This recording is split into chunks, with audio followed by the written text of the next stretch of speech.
హ్రీంకారాసనగద్భితానలసికాం సౌహ క్లీం కళాం బిభ్రతీం సౌవర్ణాంబరధారిణీం వరసుధాధౌతాం త్రినేత్రోజ్వలాం వందే పుస్తకపాశమంకుశధరాం స్రగ్భూషితాముజ్వలాం త్వాం గౌరీం త్రిపురాం పరాత్పరగళాం శ్రీచక్రసంచారిణీం. ఓం శ్రీ బెజవాడ కనకదుర్గాదేవ్యై నమః. శ్రీ దుర్గామల్లీశ్వరాభ్యాం నమః. మనకి చాలామందికి ఒక డౌట్ ఏంటంటే, ఏమండి ఎవరు ఏ గుడికి వెళ్ళమని చెప్తే ఆ గుడికి వెళ్ళి మేము పూజలు చేస్తున్నామండి. తర్వాత ఎవరు ఏ దోషాలు ఉన్నాయని చెప్పారో ఆ దోషాలకి శాంతులు చేశామండి. ఇంట్లో నిత్యము మేము పూజలు చేస్తున్నామండి. తర్వాత ఇతరులందరూ కూడానేమో వాళ్ళు ఏ పూజలు చేయకపోయినా వాళ్ళు బాగున్నారండి. మేము ఎన్ని పూజలు చేసినా సరే మా పిల్లలు సరిగ్గా చదవట్లేదు, అనారోగ్యాలు పాలవుతున్నారు, లేకపోతే మేము ఉద్యోగంలో ఎదగలేకపోతున్నాము, కొత్త ఉద్యోగాలు రెసెషన్ పీరియడ్ వచ్చేసింది అండి, ఇలా మాకు ఉద్యోగాలు పోయినాయండి, లే ఆఫ్లు అండి, ఇవన్నీ మనం వింటున్నాం. దీనికి కారణం ఏమిటో తెలుసా? దీనికి కారణం ఏమిటంటే మీకు గురుబలం తక్కువగా ఉండడం. గురువు అంటే మనం ఏమనుకుంటామంటే కేవలము ఒక గురుగ్రహమేమో అనుకుంటాం. కాదు. దేవతల గురువు బృహస్పతి, రాక్షసుల గురువు శుక్రాచార్యులు వారు. ఈ దేవతల గురువు కూడా శుక్రాచార్యుల వారి శిష్యుడు అనమాట. అయితే గురుమండలము ఒక వ్యవస్థ అనేది ఉంటుంది. గురువు అంటే ఒక మనిషి అనుకుంటాం. కాదు. గురువు మండలం అంటే గవర్నెన్స్, ఒక పరిపాలన. ఒక గవర్నమెంట్ ఎలాగో అలా గురుమండల వ్యవస్థ. అంటూ శుక్రాచార్యుడు వస్తాడు, ఆదిశంకరుడు, ఈ యొక్క గురుగ్రహము, తర్వాత కృష్ణుడు, దత్తాత్రేయుడు, ఇలా మనము దక్షిణామూర్తుల వారు, వీళ్ళందరినీ రమణ మహర్షి, వివేకానందుడు, ప్రభాత్ రంజన్ సర్కార్, వీళ్ళంతా కూడా మనకి గురుమండల వ్యవస్థలోకి వస్తారు. మనకు ఇప్పుడు రాబోయేటటువంటి 6 నెలల కాలంలో 2026 సంవత్సరం వరకు మనం చేయబోయేటటువంటి దాంట్లో ఈ యొక్క గురుడు 2/6/2026 సంవత్సరం వరకు కూడా మనకి మిథున రాశిలో ఉంటాడు. అంటే తర్వాత కర్కాటక రాశిలోకి వస్తాడు. అదేవిధంగా మనకి ఈ యొక్క రాహువు మనకి ఎక్కడ ఉంటాడండి? రాహువు కుంభరాశిలో ఉన్నాడు, కేతువు సింహరాశిలో ఉన్నాడు. వీడు నవంబర్ 25, 2026 సంవత్సరం దాకా మార్పు లేదు. అలాగే శనిని కనుక మనం తీసుకున్నట్లయితే ఈ శనిగ్రహము వక్రించి మనకి మీనరాశిలో ఉన్నాడు. ఇక మిగతా గ్రహాల గురించి మీకు తెలిసిందే. రవి నెలకొక చొప్పున మారుతూ ఉంటాడు. ఈ యొక్క ఇప్పుడు ప్రజెంట్ మనం ఇప్పుడు ఉన్నటువంటి గ్రహస్థితిని కనుక మనం చూసుకున్నట్లయితే జనవరి 14వ తేదీన ఈ యొక్క రవి గ్రహము మకర రాశిలోకి వస్తాడు. మకర సంక్రమణం అంటాం. అలాగే కుజ, బుధ, శుక్ర గ్రహాలన్నీ కూడా మనకి ధనుస్సు రాశి నుంచి మకర రాశిలోకి జనవరి నెలలోకి రావడం జరుగుతుంది. కాబట్టి ఈ విధంగా మనకి మేజర్ గ్రహాలను మనం తీసుకొని ఈ 6 నెలల కాలంలో మనకి అనేకమైనటువంటి ఏ విధంగా ద్వాదశ రాశుల వారికి ఏ మార్పులు వస్తున్నాయో మనం చూసుకుందాం.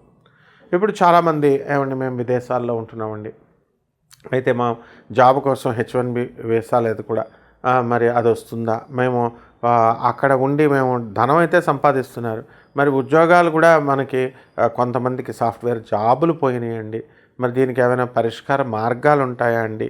ఆ తర్వాత మాకు ఎప్పుడు వస్తుందండి? లేకపోతే లివింగ్ ఇన్ రిలేషన్స్లోకి మా అబ్బాయి వెళ్ళిపోయాడు, ఆ అబ్బాయి లేకపోతే అమ్మాయి వెళ్ళిపోయింది, మరి వీళ్ళు వివాహం అవుతుందా, మరి చేసుకుంటే బాగుంటుందా? తర్వాత అబ్బాయి చేసేసుకుని లివింగ్ ఇన్ రిలేషన్స్లో ఉండి తల్లిదండ్రులతో మాట్లాడకుండా అయిపోయాడు, అత్తగారు మామగారు ట్రాప్లోకి వెళ్ళిపోయాడు. రకరకాల సమస్యలు అనమాట. అదేవిధంగా ఈ యొక్క ముఖ్యంగా విదేశాల్లో ఉన్నటువంటి వాళ్ళ తల్లిదండ్రులు ఇండియాలో ఉంటారు. మరి తల్లిదండ్రులు పాపం వార్ధక్య దశకు వచ్చారు కాబట్టి ఆడవాళ్ళు డబ్బులు పంపిస్తూ ఉంటారు, మగవాళ్ళు దాన్ని చేసి పంపిస్తున్నారని వీళ్ళు కొంచెం జలస్నెస్ అనేది మానవ సహజం. అందుకని ఎందుకు పంపిస్తున్నావు, నాకు రెస్పెక్ట్ ఇవ్వట్లేదు, వాళ్ళకి ఇస్తున్నావు అని చెప్పేసి గొడవలు. వాళ్ళ వల్ల అలా అటేమో ఇటు తల్లిదండ్రులకు పంపలేకుండా వీళ్ళు ఉండలేరు, అటేమో భర్త ఏమో నాకు రెస్పెక్ట్ లేకుండా ఉండలేవు, ఇవ్వట్లేదు, నువ్వు నన్ను చీటింగ్ చేస్తున్నావు అంటారు. అకౌంట్స్ చూస్తే జాయింట్ అకౌంట్లు, ఇలా అనమాట. సో రకరకాల సమస్యలు. ఈ సమస్యలన్నింటికి పరిష్కారం ఒకటేనండి, గురుమండల వ్యవస్థని కదపడం ఎలా, అది రావాలి. అది కేవలం గురువు వల్లే వస్తుంది. అందుకనే దీంట్లో ఏంటంటే మోడ్రన్ సైన్స్ని యొక్క ఇది కావాలి మనకి. Modern science, NASA live reports. ఇప్పుడు మీరు పుట్టినప్పుడు గురుగ్రహం ఎంత స్పీడ్తో తిరుగుతుంది అంటే ఎవరు చెప్తారండి? నాసా ఒకటే చెప్పగలదు. నాసా రిపోర్ట్స్లో గురుగ్రహం ఎంత స్పీడ్తో తిరుగుతుంది, దాని యూనిట్సే తెలియనటువంటి వాళ్ళంతా కూడా జాతకాలు చెప్తే ఎలా మీరు ఇదవుతారు? ఇప్పుడు జూపిటర్ వెలాసిటీకి మ్యాగ్నిట్యూడ్ అనేటటువంటిది నాసా ఇస్తుంది. యూనిట్స్ తెలియాలి కదా జాతకం చెప్పేటప్పుడు. కాబట్టి మనకి ఉన్నటువంటి దీనివల్ల రకరకాల మంది దగ్గరికి వెళ్ళామండి, మేము జాతకాలు చెప్పించుకున్నామండి, మరి మాకు రిజల్ట్స్ రావట్లేదంటే ఇదే కారణం. వాళ్ళకి యూనిట్సే తెలియదు, ఇంకా జాతకాలు ఏం చెప్తారు? కాబట్టి మోడర్న్ సైన్స్ని, ఏన్షియంట్ ఆస్ట్రాలజీని రెండింటిని కలిపి బ్లెండ్ చేసి మనం నాన్ కమర్షియల్ ఆస్పెక్ట్తో జాతకాలు మనం చెబుతాం. మీకు ఏ డౌట్స్ ఉన్నా మనకు కాల్ చేయండి. అమెరికన్ హెడ్ క్వార్టర్స్గా మనము ఈ యొక్క ప్రజాసేవలో భాగంగా మరి మన ఛానల్ ఓనర్లు అయినటువంటి ప్రదీప్ గారు వీళ్ళంతా కూడా మీకు ఈ అవకాశాన్ని మీకు ప్రొవైడ్ చేస్తున్నారు. ఇక 12 రాశుల వారికి విడివిడిగా ఏ రాశి వారికి ఈ 6 నెలలలో ఏం జరగబోతుందో మనం ఈ వీడియోలో తెలుసుకుందాం. వృషభ రాశి. ఈ వృషభ రాశి వారికి అందరికీ కూడా మనకి అర్ధాష్టమ కేతు ఉన్నాడండి. మరి రోహిణి నక్షత్రంలో ఉన్న వాళ్ళు ఉన్నారు, మృగశిర నక్షత్రంలో ఉన్న వాళ్ళు ఉన్నారు. వీళ్ళంతా కూడా ఏమండి మాకు ఉద్యోగాలు పోయినాయండి అనేటటువంటి వాళ్ళు ఉన్నారు. ఏమంటే జీవితంలో నేను సాధించలేక దుబాయ్లో, మలేషియాలో, సింగపూర్ ఇతర దేశాల్లో ఎంతో సంపాదించానండి, కానీ నేను అనుకున్నటువంటి లక్ష్యాలు నేను చేరలేకపోయానని నిరాశతో వచ్చేసి ఇండియాకు వచ్చేసి మందు బాటిళ్ళు పట్టుకొని తాగుతూ కూర్చొని బాధపడేటటువంటి వాళ్ళు ఉన్నారు. మరి భార్య వచ్చేసరికి వదిలేసి వెళ్ళిపోయింది, నువ్వు తాగుడు మానేస్తే నేను ఇంటికి వస్తానని. ఈ రకంగా అస్తవ్యస్తాలు అనేటటువంటివి వృషభ రాశి వారికి అవుతున్నాయి ఆ రాశి వారిలో. కాబట్టి ఈ రాశి వారందరూ కూడా మనము ఏం చేసుకోవాలండి అని అంటే, ఒక స్త్రీ వలన మనశ్శాంతి లోపము అనేటటువంటిది ఉంటుంది. ఎక్కువగా చూడండి మీరు, మనశ్శాంతి లోపము అంటే ఇక్కడ స్త్రీల వల్లే, గర్ల్ ఫ్రెండ్స్ వీళ్ళు కూడా దెబ్బ కొట్టడం వల్లే జరుగుతూ ఉంటుందన్నమాట.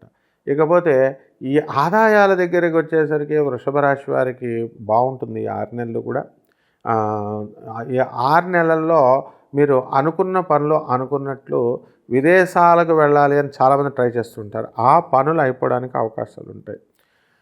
అండ్ మే నెల దాటిన తర్వాత మీకు చక్కటి ఆదాయాలు బాగా పెరగడం, ఖర్చులు కొంచెం తక్కువగా అవ్వడం జరుగుతుంది. అండ్ స్టూడెంట్స్ దగ్గరికి వచ్చేసరికి వాళ్ళు బాగా చదవడము, ఆ తర్వాత సెలక్షన్స్ అన్నీ కూడా మీకు మంచిగా అవ్వడము, ఇలాంటివన్నీ కూడా జరుగుతాయి. క్యాంపస్ ఇంటర్వ్యూస్ ఇవన్నీ కూడా. కాబట్టి ఈ రకంగా ఈ రాశి వారంతా కూడా ఈ యొక్క వృషభ రాశి వారికి మనము కొత్త వ్యాపారాలు స్టార్ట్ చేయాలనేటటువంటి ఆలోచనలు వస్తూ ఉంటాయి. 2-3 రకాల వ్యాపారాలు స్టార్ట్ చేయాలనే ఆలోచనలు వస్తూ ఉంటాయి. వేరే ఊర్లో వెళ్ళి వాళ్ళు వ్యాపారాలు స్టార్ట్ చేయడం అనేటటువంటిది జరుగుతుంది. కాబట్టి ఈ వృషభ రాశి వారికి ఒక స్త్రీ వలన ఎప్పుడు కూడా వీళ్ళకి గండం ఉంటుందండి వృషభ రాశి వారికి. కాబట్టి స్త్రీలతో వ్యవహారాలు వీలున్నంత వరకు వీళ్ళు తగ్గించుకోవడం అనేటటువంటిది మంచిది. కారణం ఏంటంటే స్త్రీల వల్ల వాళ్ళు హ్యాండ్ ఇస్తారు, మీరు ఈ డిప్రెషన్లోకి వెళ్ళిపోవడం అనేటటువంటివి జరుగుతాయి. కాబట్టి పౌల్ట్రీ వ్యాపారాలు, ఆ తర్వాత ఈ యొక్క హ్యాచరీస్, మటన్ షాపులు, చికెన్ షాపు బిజినెస్లు ఇవన్నీ కూడా బాగా బ్రహ్మాండంగా కలిసి వస్తాయి. హోల్సేల్ వ్యాపారం బ్రహ్మాండంగా మీకు ఉండడం అనేటటువంటివి జరుగుతాయి. ఆ తర్వాత మీకు gastric problem, eye sight compulsory ఈ యొక్క వృషభ రాశి వారికి రావడానికి అవకాశాలు ఉన్నాయి. ఐ సైట్ ఎక్కువగా కళ్ళజోళ్ళు పెట్టుకోవడము, లేకపోతే ఉన్న కళ్ళజోళ్ళు ఊడిపోవడము, కళ్ళకి బంగారము నష్టము, ఇవన్నీ కూడా వృషభ రాశి వారిలో ఉన్నాయన్నమాట. అలాగే రాజకీయ రంగాల ప్రవేశము ఈ వృషభ రాశి వారు చేస్తారు. దాంట్లో వీళ్ళు విజయం సాధించడానికి అవకాశాలు ఉన్నాయి. అండ్ సినిమా రంగంలో, సాహిత్య రంగంలో ఉన్నటువంటి వాళ్ళందరికీ కూడా సన్మానాలు అనేటటువంటివి జరుగుతాయి. ఈ వృషభ రాశి వారికి ఏం కావాలండి అంటే ప్రమోషన్స్ కావాలి. ప్రమోషన్స్ అనేటటువంటివి వస్తాయి. విదేశాల్లో విద్యార్థులంతా కూడా వెళ్ళారు, అక్కడ చదువుకుంటున్నారు. ఆ దేశాల్లో వాళ్ళకి ఇవి రావడం లేదండి, వేసాలు ఇవన్నీ కూడా రావట్లేదు. లేకపోతే వాళ్ళకి ఉద్యోగాలు రావట్లేదు, లే ఆఫ్లు. వీళ్ళందరికీ వస్తాయా లేవా, ఇవన్నీ కూడా మనము మీ యొక్క పర్సనల్ చార్ట్ని మనం చూసి చెప్పచ్చు. దానికి ఈ యొక్క రెమెడీస్ కూడా మనం చెప్పడం అనేటటువంటివి జరుగుతాయి. తప్పకుండా మనం ఏ రెమెడీస్ చేసుకోవాలి, ఏం చేయాలండి ఈ రెమెడీస్ మనకి ఇప్పుడు ఉన్నటువంటి పరిస్థితుల కంటే ఇంకా మంచిగా నా జాతకం బాగుపోవాలి, ద్విగుణీకృతం అవ్వాలి అని అనుకునేటటువంటి వాళ్ళు దేవతా వృక్షాలు ఉన్నాయి. రావి, తర్వాత జమ్మి, జువ్వి, మేడ్ చెట్టు. మీ ఊర్లో ఏ చెట్టు దొరికితే ఆ చెట్టుకి ప్రదక్షిణాలు చేయండి. 108 ప్రదక్షిణాలు చేయండి. దేవాలయానికి మీరు రోజు వెళ్ళాలంటే బద్దకిస్తారు. కాబట్టి దేవాలయాల్లో ఉండేటటువంటి డిమాండ్ మొత్తం అందరూ ప్రదక్షిణాలు చేస్తూ ఉంటారు. కాబట్టి చిన్న చెట్లు, రావి చెట్టు కానీ, ఈ యొక్క మేడి చెట్టు కానీ కుండీలో మీరు చిన్నవి వేసుకొని దానికి మీ ఇంట్లోనే పెట్టుకొని చక్కగా దొడ్లో పెట్టుకొని దానికి నిత్యము తులసి కోటకి ఏ విధంగా అయితే పూజ చేస్తామో మరి ఆ విధంగా ఆ చెట్లకి అన్నిటి కూడా రోజు నీళ్లు పోస్తూ పూజ చేస్తూ ప్రదక్షిణాలు చేసుకోండి. ఓం రాహవే నమః అంటూ, ఓం కేతవే నమః, ఓం శనేశ్వరాయ నమః అంటూ ఈ 3 మంత్రాలతో మనము ఈ యొక్క రాహుకేతువుల్ని మరి స్మరించుకున్నట్లయితే తప్పకుండా శనీశ్వరుణ్ణి మీ యొక్క సర్ప దోషాలు కూడా పోవడం జరుగుతాయి. ఇది మొదటిది. రెండవది, పెరుగు దానం చేసుకోండి. ఈ యొక్క పెరుగుని మనము ఏం చేస్తామో, పెరుగు అనేటటువంటిది మీరు ఇవ్వడం వల్ల మీకు దరిద్ర బాధలు అంతరించిపోయి సక్సెస్ అవ్వడానికి అవకాశాలు ఉంటాయి. ఇకపోతే మనకి ఈ యొక్క బగళాముఖి అమ్మవారు అంటామండి దశమహావిద్యల్లో. ఆ అమ్మవారి యొక్క హోమాన్ని మీ ఇళ్లలో చేసుకోవడము లేదా ఆ మంత్ర జపాన్ని చేసుకోండి. ఈ యొక్క సాధనలు అనేటటువంటివి చాలా ఉన్నాయి. దుర్గమ్మవారు ఇలాగా అన్ని లక్ష్మి ఇవన్నీ హైయర్ ఎనర్జీస్. సో తొందరగా మనకు అయిపోవాలంటే అప్సరస సాధనలు చేసుకోండి. అప్సరస యక్షిణి సాధనలు మీకు చక్కగా మంత్రం మేము ఇస్తాము. కాబట్టి చక్కగా మీరందరూ కూడా ఈ యొక్క మర్రి చెట్టు నీడ తగిలే విధంగా ఆ మంత్ర జపం చేసుకోవాలి. ఇవి మనిషి కంటే కొంచెం ఎక్కువ ఎనర్జీస్ ఉన్నటువంటివి. మరి ఆ సాక్షాత్తు పరాశక్తి ఆదిపరాశక్తి దొరకాలంటే చాలా కష్టం. కాబట్టి ఈ చిన్న చిన్న దేవతలను చేసుకోవడం ద్వారా మీ పరిహారాలు బ్రహ్మాండంగా మీకు అవ్వడం జరుగుతాయి. ఇకపోతే గోవు పృష్ఠభాగములో మీరు పూజ చేసుకోండి. తులసి యొక్క చెట్టుకి మీరు చక్కగా పూజ చేసుకోవడం ద్వారా బ్రహ్మాండంగా ఉంటుంది. అలాగే ఓం శరవణ భవ అనేటటువంటి మంత్ర జపంతో నాగులు, పాములు ఎలా ఉంటాయి చూసారా, ఆ పాములను కూడా మీరు స్మరించుకుంటూ మీరు చక్కగా ఈ యొక్క సుబ్రహ్మణ్యేశ్వర స్వామి వారి యొక్క అభిషేకం చేసుకోవడం, ఓం సుబ్రహ్మణ్యాయ నమః, ఓం శరవణ భవాయ నమః అంటూ మీరు జపం చేసుకోవడం ద్వారా మీరు బ్రహ్మాండమైన ఫలితాలు వస్తాయి. పేదవాళ్ళకి మరి ఈ యొక్క సాధువులకి, మీకు వికలాంగులకి, మరి వీరందరికీ కూడా వికలాంగులకి, బుద్ధిమాంద్యం ఉన్నటువంటి వాళ్ళకి వికలాంగత్వము వీళ్ళందరికీ కూడా మీరు సహాయ సహకారాలు చేసుకోవడం ద్వారా మీకు బ్రహ్మాండంగా ఈ యొక్క 6 నెలలు మీరు నెంబర్ 1 లాగా అవడానికి అవకాశాలు ఉంటాయి. శుభమస్తు.